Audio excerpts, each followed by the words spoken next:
శ్రీమాత్రే నమః. స్తోత్రదర్శిని ప్రేక్షకులకందరికీ ధనత్రయోదశి శుభాకాంక్షలు. ధనత్రయోదశి అంటే సంపద, శ్రేయస్సు అని అర్థం.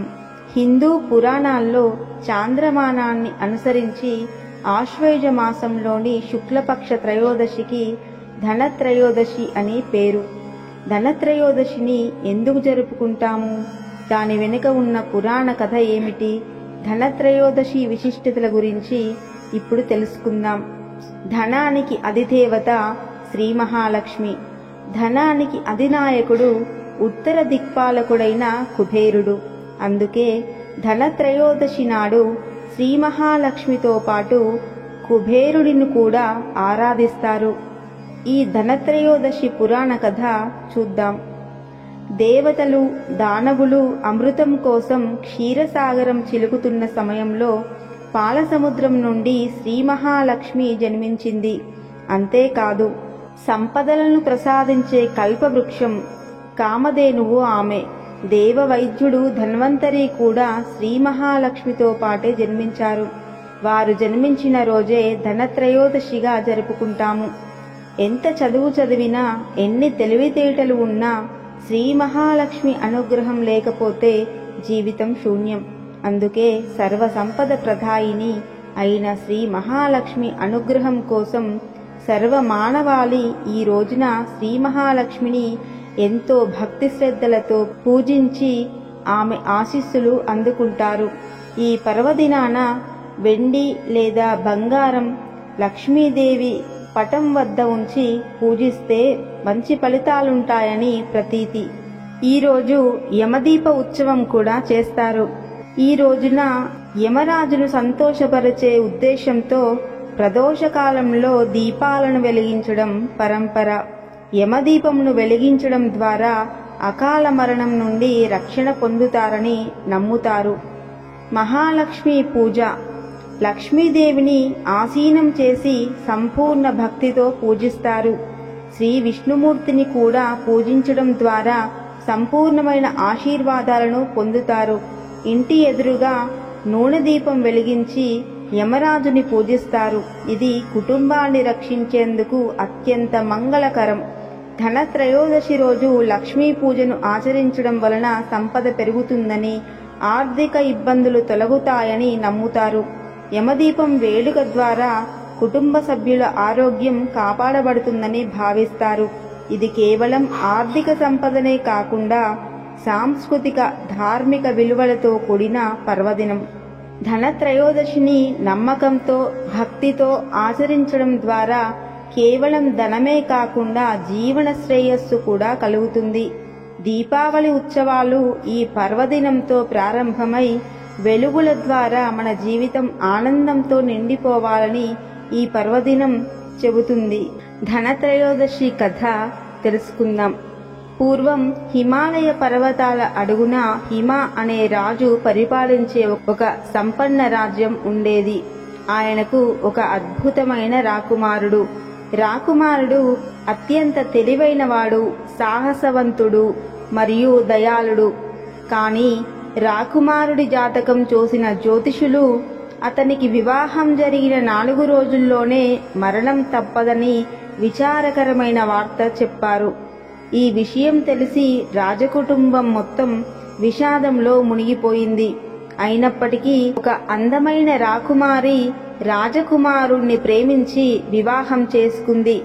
ఆమె తన భర్తను ఏ విధంగానైనా కాపాడుకోవాలని నిశ్చయించుకుంది. వివాహం జరిగిన 4 రోజులు గడిచిపోతున్నాయి. రాకుమారి తన గదిని అలంకరించడం ప్రారంభించింది. ఆమె రంగురంగుల పూలతో మండపాన్ని అలంకరించి దీపాలను వెలిగించి తన ఆరాధ్య దేవత లక్ష్మీదేవిని భక్తితో పూజించింది. ఆమె మధురమైన స్వరంలో భజనలు పాడుతూ లక్ష్మీదేవిని తన భర్తను కాపాడమని ప్రార్థించింది. అదే సమయంలో యమధర్మరాజు రాకుమారుడి ప్రాణం తీసుకుపోవడానికి వచ్చాడు. అతను రాకుమారి గది వైపు వెళుతున్నప్పుడు ఆమె మధురమైన స్వరం విని ఆగిపోయాడు. రాకుమారి పాడుతున్న భజనలు అతని హృదయాన్ని కదిలించాయి. కొద్ది క్షణాలు ఆగి ఆ భజనను ఆలకించాడు. ఆ భజన శ్రవణానికి ఇంత ఆహ్లాదకరంగా ఉందా అని ఆశ్చర్యపోయాడు. అతని కోపం తగ్గి హృదయం కరుగుతున్నట్లు అనిపించింది. అప్పుడు అతనికి రాకుమారి పట్ల కనికరం కలిగింది. అతను రాకుమారుడి ప్రాణం తీసుకుపోవడం మానేసి అక్కడి నుండి వెళ్ళిపోయాడు.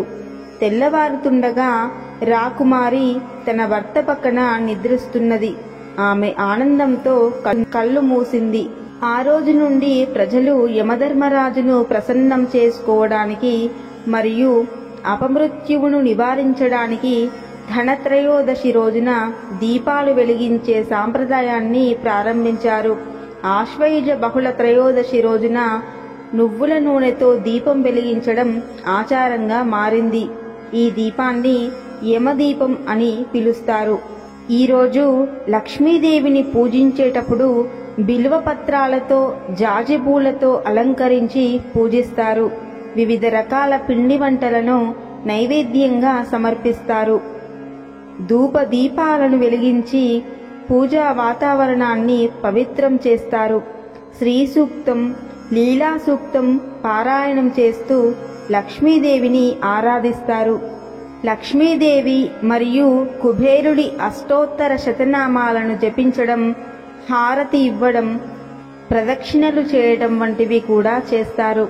ఈ రోజున కొత్త వస్తువులు కొనుగోలు చేయడం, ముఖ్యంగా బంగారం, వెండి వంటివి లోహాలను కొనుగోలు చేయడం చాలా శుభంగా భావిస్తారు. ఆవునేతి దీపం వెలిగించడం, గణేశుణ్ణి పూజించడం, లక్ష్మీ కవచం పఠించడం వంటివి కూడా చేస్తారు. ఈ రోజున దాన ధర్మాలు చేయడం, పేదలకు ఆహారం పెట్టడం వంటివి చేయటం వలన మనకు మంచి ఫలితాలు లభిస్తాయని నమ్ముతారు.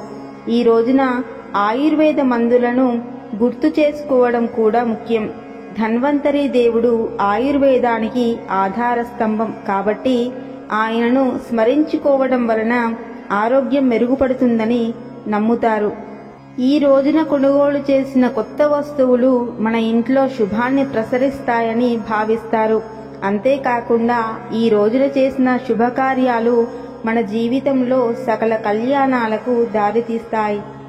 ధనత్రయోదశి ముగింపుతో దీపావళి పండుగకు మనం సిద్ధమవుతాము. దీపావళి అంటే అంధకారాన్ని వెలుగుతో వెదజల్లే పండుగ. అదేవిధంగా ధనత్రయోదశి రోజున మన జీవితాల్లోని అన్ని అంధకారాలను తొలగించి సుఖశాంతులను నింపుకుందాం. మనమందరం ఆరోగ్యాలతో అష్టైశ్వర్యాలతో వర్ధిల్లాలని ఆ లక్ష్మీదేవిని వేడుకుందాం. స్వస్తి.